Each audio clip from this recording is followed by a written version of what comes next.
Hello, fellow scholars. Welcome to the Terran Space Academy, where we help prepare you for a bright future in the space industry. Please don't forget to let us know what you like, stay connected, and help us out on Patreon if you can. We appreciate it.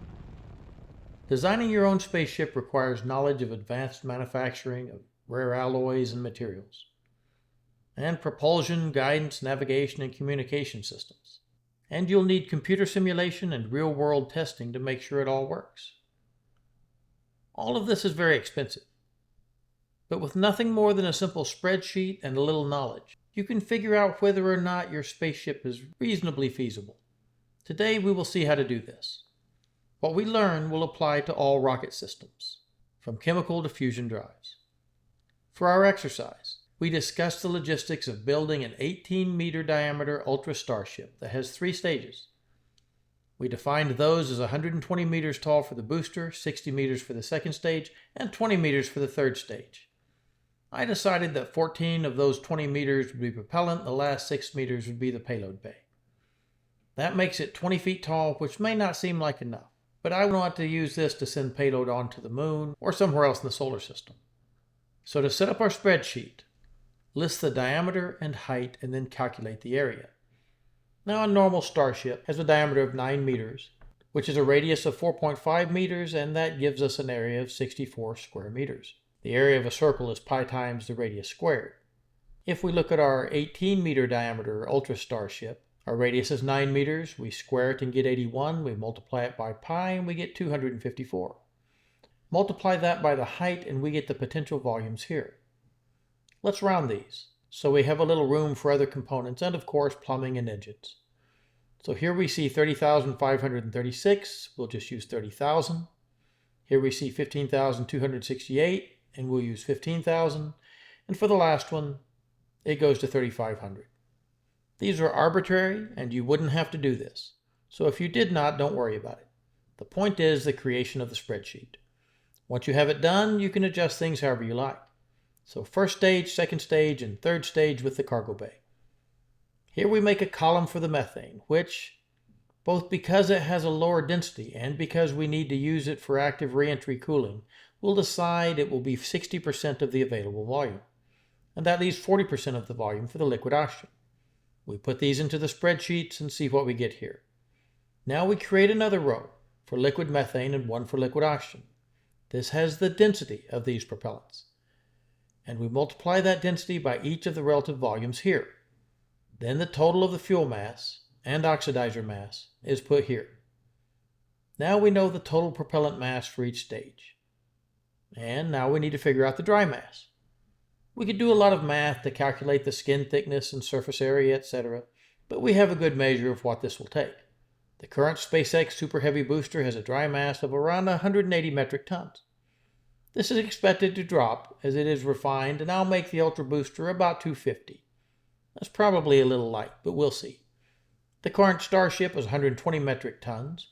Our second stage is not as big, but it does have concentric tanks, so I went with 125. The third stage is quite a bit smaller than the current Starship, which is 50 meters tall. Our second stage is 60 meters tall, and the third stage here is only 20 meters tall. If we put that at 75 metric tons and add these together here, now we have our total mass. But we need to add the payload, and we need to calculate reserve propellant to come back and land. I chose to set that at 2.5% of total, but you can change that once you have your spreadsheet set up. Here we calculated the exhaust velocity from the specific impulse, because we will need that later. Now the homework assignment was to consider a booster designed like the SkyAurora rocket and calculate the diameter of the internal tank in our system. Volume equals area times length. We have the volume of our oxygen tank here, the smaller one at 40% of the volume. And we have the height. If we did the volume by the height, we get the area. Divide that by pi and take the square root and we get the radius. Multiply that by 2 and we get the diameter, which is 11.3 meters of the available 18 meters by my calculations. Now we can calculate a flight once we decide on a payload. Let's be outrageous and go with 1,500 metric tons. That gives us a launch mass of 40,575 metric tons total. This goes here as the initial mass. Now we subtract the propellant mass minus the 2.5% reserve and get a mass at MECO, or main engine cutoff, of 17,280 metric tons. We separate the booster and its reserve propellant and start again here, running 97.5% of that propellant and ending up here. We separate the second stage and its reserve propellant, and the third stage fires to orbit.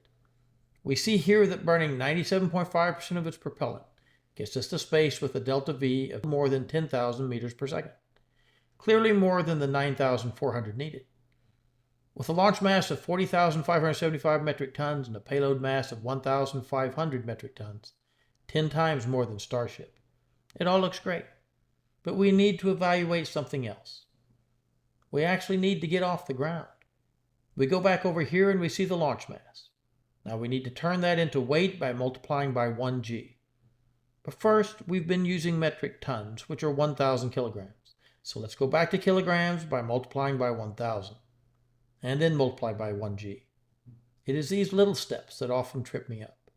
Now we have our weight, and we decide our thrust to weight ratio, and multiply the launch weight by that value, giving the thrust needed to get us going. Now we need the maximum thrust of a Raptor engine. SpaceX says that's about 267 tons of force. Now we could have used that number if we had kept things in metric tons, but I prefer to get a more useful number. We take metric tons force and multiply first by 1,000 to go from tons to kilograms, then by the force of gravity to get newtons of thrust. We divide that into the thrust needed and see how many engines we need. This is a lot. Can we even put this many under a ship this big? Well, let's see.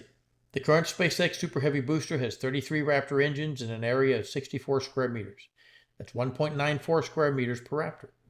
If we divide our available area by that, we get 131. Sadly, we cannot fit enough Raptors under our ship. But what if we could get 500 metric tons of force, like the Chinese YF-130? Now we could get 500 metric tons of force to newtons and divide that into our needed thrust, getting us off the ground with only this many engines. So if we can make the Raptors almost twice as powerful without making them much bigger, this would work. We can't just switch to kerosene because it is much denser than methane and has a much lower specific impulse, which would change everything downstream. And the weight goes up and we need a lot more thrust. Learning to put your spreadsheet together, then playing with the numbers to make your mission feasible, is the first step to designing your spaceship. Here we drop the payload mass to 1,200 metric tons and make it to orbit with our kerosene booster, just like the original Saturn V. But we need 174 engines, and we only have room for 131, and that's if they are as compact as a Raptor. We must also consider that each engine adds mass, about 1.5 tons each. So if we factor that in, we see that we will need 260 metric tons of dry mass on the booster just for the engines. We used 250 metric tons in our original estimate, so we better change that to around 500, and everything shifts again. In real life, we would also need to change our tank volumes, as different propellants have different oxidizer to fuel ratios, and subsequently, different propellant tank size ratios. These exercises can tell you the limit of the materials and propulsion system you've chosen, and are a great way to get a feel for the advantages and disadvantages of different rockets. Extra credit to whoever spots the mistake I surely made playing with all these numbers. And stay safe. At Astra Pro Terra.